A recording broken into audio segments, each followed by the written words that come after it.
Here we go, Land Cruiser lights. Ooh, look at that. A little too bright. Switch it up.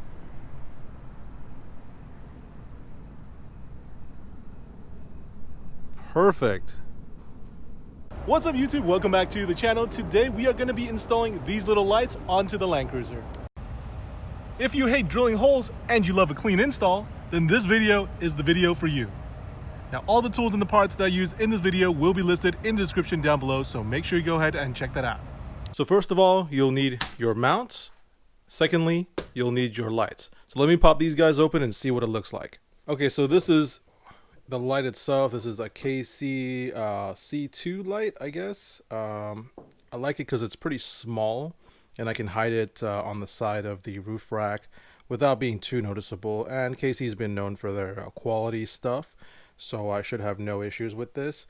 Again, it comes with the Deutsch style plugs. I did a video previously on this plug and how you can build this. Because I bought this light without the wiring harness, I'm just going to build my own plug and wire it up the way I want. Comes with the mounting brackets.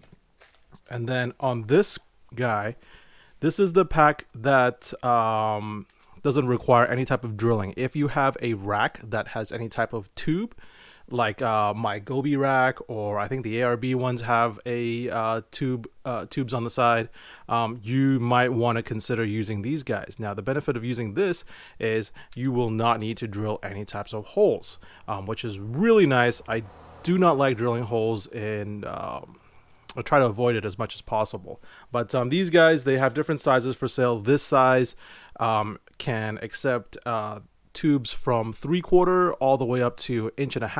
1.25 inch.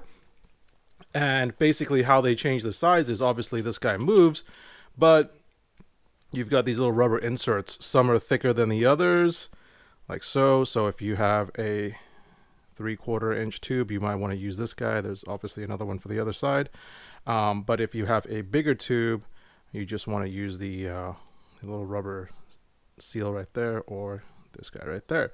So next we're gonna have to mount these guys first and see where we want to mount it. If we want it mounted like this or upside down or what have you.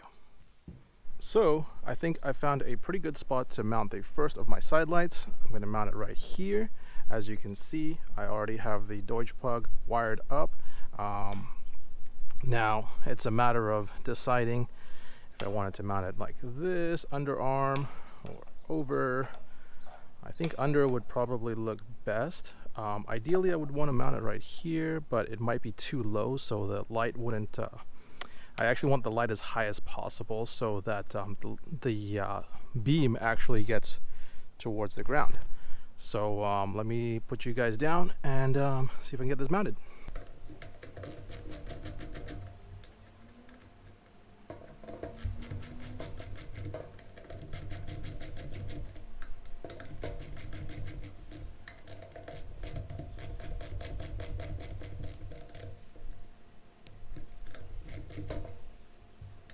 So here is the mount completely installed. Now notice that there is a gap on the top.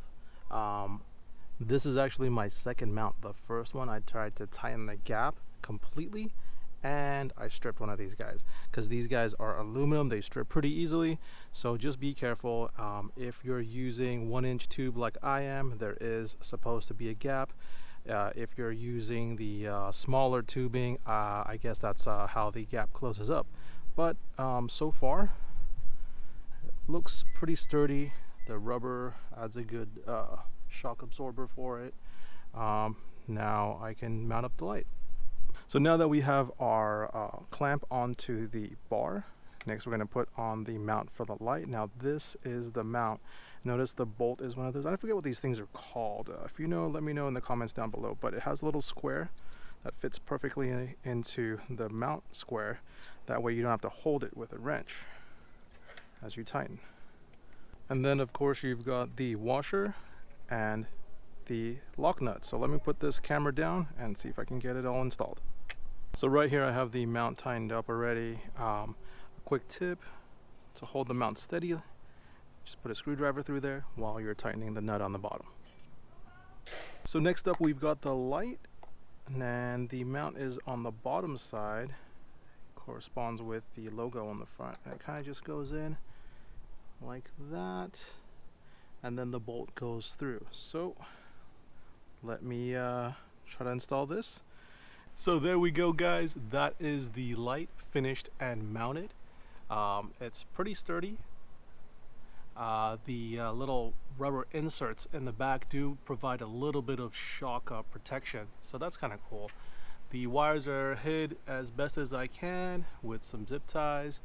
And one thing, finishing touch, that I did was this mount, the clamp.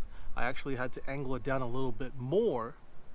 See right here, a little bit more, instead of being completely horizontal with the ground. It's tilted down a little bit because the daylight these KC lights don't angle down as much. They hit the housing, but if you angle the clamp down, you can get it as low as you want, and you kind of want it lower because if you're trying to light the area around your campsite, you don't want it too high.